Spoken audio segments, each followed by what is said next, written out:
ಮಾಡುತ್ತೇವೆ ಎಂಬುದನ್ನು ಅವರು ಅರಿಯರು. ಪ್ರೀತಿಯ ದೇವಜನರೇ, ಇಲ್ಲಿ ಯೇಸು ಕ್ರಿಸ್ತರ ಮನಸ್ಸನ್ನು ನಾವು ಕಾಣ್ತಾ ಇದ್ದೇವೆ. ಏನು ಅಂತಂದ್ರೆ ಕ್ಷಮಾಪಣೆಯ ಮನಸ್ಸು. ತನಗೆ ಇಷ್ಟು ಹಿಂಸೆ ಕೊಡ್ತಾ ಇರತಕ್ಕಂಥ ಜನರನ್ನು ಕೂಡ ಕ್ಷಮಿಸು ಎಂಬುದಾಗಿ ಕೇಳ್ತಾ ಇರೋದಂದ್ರೆ ಆ ಯೇಸು ಕ್ರಿಸ್ತನ ಮನಸ್ಸು, ಆತನ ಪ್ರೀತಿಯನ್ನು ಗಮನಿಸ್ರಿ ಬೇರೆ. ಕ್ಷಮಿಸ್ರಿ. ಆತನ ಏನ್ ಹೇಳ್ತಾ ಇದ್ದಾನೆ? ತಂದೆಯೇ ಅವರಿಗೆ ಕ್ಷಮಿಸು. ಯಾರಿಗೆ? ತನ್ನನ್ನು ಹಿಂಸೆ ಪಡಿಸ್ತಿದ್ದಂತವರಿಗೆ, ತನ್ನನ್ನು ನಿಷ್ಕಾರಣವಾಗಿ ಯಾವುದೇ ತಪ್ಪಿಲ್ಲದೆ ಇರತಕ್ಕಂತ ತನ್ನನ್ನ ಶಿಲುಬೆಗೆ ಹಾಕಿದಂತ ಜನರನ್ನು ಕೂಡ ಕ್ಷಮಿಸು ಎಂಬುದಾಗಿ ಕೇಳ್ತಾ ಇದ್ದಂತಂದ್ರೆ ಆ ಜನರ ಮೇಲೆ ತನಗೆ ಸ್ವಲ್ಪವಾದರೂ ಕೋಪ ಇಲ್ಲ. ತನ್ನನ್ನು ಹಿಂಸೆ ಪಡಿಸಿದಂತ, ತನ್ನನ್ನೇ ಕೊಂದು ಹಾಕ್ತಾ ಇರ್ತಕ್ಕಂಥ ಜನರ ಮೇಲೆ ಯೇಸು ಕ್ರಿಸ್ತನಿಗೆ ಸ್ವಲ್ಪವಾದರೂ ಕೂಡ ಕೋಪ ಇಲ್ಲ, ಹಾಗೇ ಇಲ್ಲ, ದ್ವೇಷ ಇಲ್ಲ. ಒಂದು ವೇಳೆ ಆ ಜನರ ಮೇಲೆ ಯೇಸು ಕ್ರಿಸ್ತನಿಗೆ ಕೋಪವಾಗಲಿ, ದ್ವೇಷವಾಗಲಿ, ಹಾಗೆಯಾಗಲಿ ಇದ್ದಿದ್ರೆ ಅದನ್ನ ಏನ್ ಮಾಡ್ಬೇಕಾಗಿತ್ತು? ಕ್ಷಮಿಸಬೇಕಾಗಿತ್ತು, ಪ್ರತಿಭಟಿಸಬೇಕಾಗಿತ್ತು, ವಿರೋಧ ಮಾಡಬೇಕಾಗಿತ್ತು. ಆದ್ರೆ ಈ ಒಂದು ಕೋಪ ಮಾಡಿಕೊಳ್ಳುವಂತ, ಶಪಿಸುವ, ಪ್ರತಿಭಟಿಸುವ, ವಿರೋಧಿಸುವ ಯಾವುದೇ ಮಾತು ಆ ಯೇಸು ಕ್ರಿಸ್ತನ ಬಾಯಿಂದ ಬರಲಿಲ್ಲ. ಬದಲಾಗಿ ಆ ಯೇಸು ಕ್ರಿಸ್ತನ ಬಾಯಿಂದ ಎಂತ ಮಾತು ಬರ್ತಾ ಇದೆ? ಕ್ಷಮಾಪಣೆಯ ಮಾತು. ಇದು ಒಂದು ದಯೆಯ ಮಾತಾಗಿದೆ, ಕನಿಕರದ ಮಾತಾಗಿದೆ, ಪ್ರೀತಿಯ ಮಾತಾಗಿದೆ, ಸಹನೆಯ ಮಾತಾಗಿದೆ, ತಾಳ್ಮೆಯ ಮಾತಾಗಿದೆ. ಪ್ರೀತಿಯ ದೇವಚಂದ್ರೆ, ತನಗೆ ಇಂತಹ ಒಂದು ಕಷ್ಟಕ್ಕೆ ಕಾರಣರಾದ ಜನರನ್ನು ಕೂಡ ಕ್ಷಮಿಸು ಎಂಬುದಾಗಿ ಕೇಳಿಕೊಳ್ತಾ ಇದ್ದಾನಂದ್ರೆ ಯೇಸು ಕ್ರಿಸ್ತನ ಮನಸ್ಸು ಎಂತಹದ್ದಾಗಿದೆ. ಇದನ್ನ ನಾವು ಆಲೋಚನೆ ಮಾಡಬೇಕು. ಸಾಮಾನ್ಯವಾಗಿ ಜನರು ಏನ್ ಮಾಡ್ತೇವೆ? ನಾವು ಯಾರಾದ್ರೂ ನಮ್ಮನ್ನು ಒಡೆಯೋದಿರ್ಲಿ, ನಮಗೇನಾದ್ರೂ ಒಂದು ಸ್ವಲ್ಪ ನಮ್ಮ ವಿಷಯವಾಗಿ ಬೇರೆಯವ್ರ ಹತ್ರ ಹೇಳಿದ್ದಾರೆ ಅಂತ ನಮಗೆ ಗೊತ್ತಾದ್ರೆ ಸಾಕು, ಅದು ನಿಜಾನೋ ನಿಜ ಅಲ್ಲನೋ ಅದನ್ನ ನಾವು ಕೇಳಿಸ್ಕೊಳ್ಳೋದಕ್ಕಿಂತ ಮೊದಲು ಏನ್ ಮಾಡ್ತೇವೆ? ನಾವು ಅವ್ರ ಮೇಲೆ ತಿರುಗಿ ಬೀಳ್ತೇವೆ, ಅವ್ರ ಮೇಲೆ ಕೋಪ ಮಾಡ್ಕೊಳ್ತೇವೆ, ಅವ್ರನ್ನ ದ್ವೇಷಿಸ್ತೇವೆ, ಅವ್ರನ್ನ ವಿರೋಧಿಸ್ತೇವೆ. ಅವ್ರನ್ನ ಕಂಡ್ರೆ ನಮಗೆ ಸರಿಯಾಗಿ ಅವ್ರನ್ನ ಮಾತಾಡ್ಲಿಕ್ಕೆ ನಮ್ಮ ಮನಸ್ಸು ಬರುವುದಿಲ್ಲ. ಆದ್ರೆ ಯೇಸು ಕ್ರಿಸ್ತನ ನೋಡ್ರಿ, ನೇರವಾಗಿ ಆತನನ್ನೇ ಹೊಡೆದಂತವರು, ಆತನನ್ನ ಹಿಂಸಿಸಿದಂತವರು, ಆತನಿಗೆ ಶಿಕ್ಷೆ ಕೊಟ್ಟಂತವರು, ಅಂತವರ ವಿಷಯವಾಗಿ ಯೇಸು ಕ್ರಿಸ್ತರು ಏನ್ ಮಾಡ್ತಾ ಇದಾರೆ? ಕ್ಷಮಿಸುವಂತ ಕೇಳ್ತಾ ಇದ್ದಾರೆ. ಪ್ರೀತಿಯ ದೇವರೇ, ಯಾಕೆ ಯೇಸು ಸ್ವಾಮಿ ಇದನ್ನ ಮಾಡಿದ್ರು? ಇದನ್ನ ನಾವೇನನ್ನ ಕಲ್ತ್ಕೊಳ್ಬೇಕು? ನಾವು ಕೂಡ ಏನ್ ಮಾಡ್ಬೇಕು? ಕ್ಷಮಿಸ್ಬೇಕು. ನಾವು ಕೂಡ ಏನ್ ಮಾಡ್ಬೇಕು? ಕ್ಷಮಿಸ್ಬೇಕು. ಯಾರನ್ನ? ನಮಗೆ ತಪ್ಪು ಮಾಡಿದವರನ್ನು ನಾವು ಕ್ಷಮಿಸ್ಬೇಕು. ಮತ್ತೆ ನಮ್ಮನ್ನು ಹಿಂಸೆ ಪಡಿಸುವಂತವರಿಗೋಸ್ಕರ ನಾವು ಕೂಡ ಪ್ರಾರ್ಥಿಸಬೇಕಾಗಿದೆ. ನೋಡ್ರಿ, ಯೇಸು ಕ್ರಿಸ್ತರು ಸ್ವತಃ ಹೇಳಿರ್ತಕ್ಕಂಥ ಒಂದು ಮಾತನ್ನು ನಾವು ನೋಡಿಕೊಳ್ಳೋಣ. ಮತ್ತಾಯನ ಸುವಾರ್ತೆ 5ನೇ ಅಧ್ಯಾಯ 45ನೇ ವಚನ. ಮತ್ತಾಯನ ಸುವಾರ್ತೆ 5ನೇ ಅಧ್ಯಾಯದ 45ನೇ ವಚನದಲ್ಲಿ 44ನೇ ವಚನದಲ್ಲಿ ಓದ್ಕೊಳ್ಳೋಣ.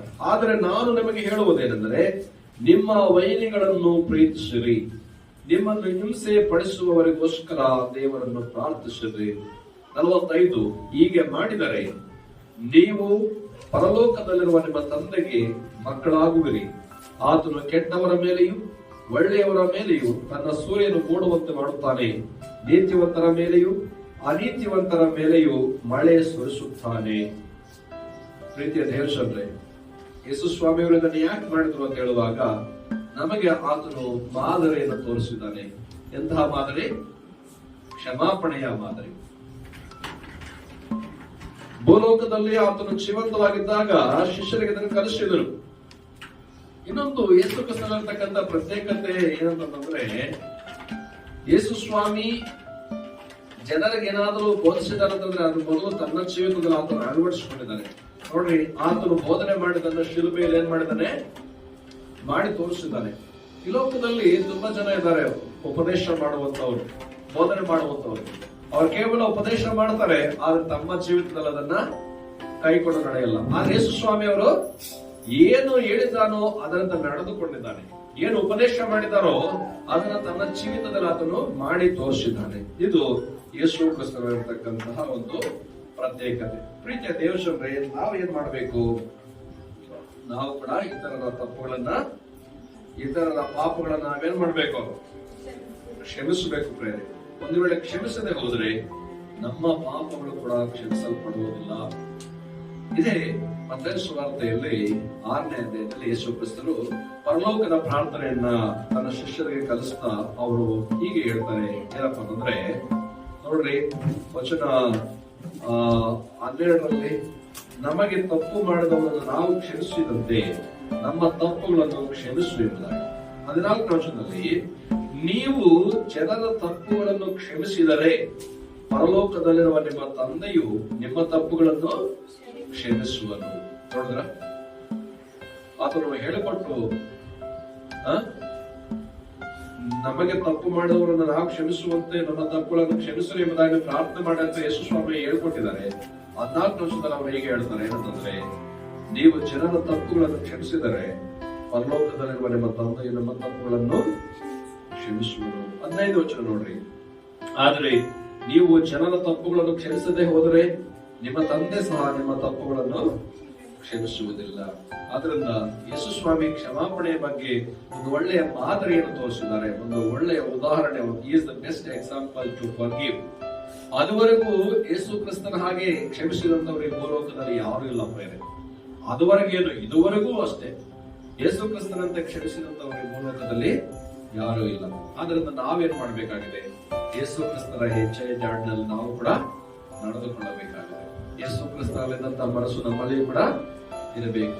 ಮೊದಲನೇದು ಎಂತ ಮನಸ್ಸು? ಅದರಲ್ಲಿದ್ದು ಕ್ಷಮಾಪಣೆಯ ಮನಸ್ಸು, ಕ್ಷಮಿಸುವಂತಹ ಮನಸ್ಸು. ಯಾಕೆ ಅದನ್ನು ಆತನು ಮಾಡಿದನು ಅಂತಂದ್ರೆ ನಮಗಾತನು ಒಂದು ಒಳ್ಳೆಯ ಮಾದರಿಯನ್ನ ತೋರಿಸುವಾಗಿದ್ದಾನೆ, ಕ್ಷಮಿಸಬೇಕಾದಂತಹ ಮಾದರಿ. ಆದ್ರಿಂದ ಯೇಸು ಸ್ವಾಮಿ ಶಿಲುಬೆಯಲ್ಲಿ ತೂಗಾಡುವಾಗ ಅವ್ರು ಮಾತನಾಡಿದಂತಹ ಮೊದಲನೇ ಮಾತು ಯಾವುದು?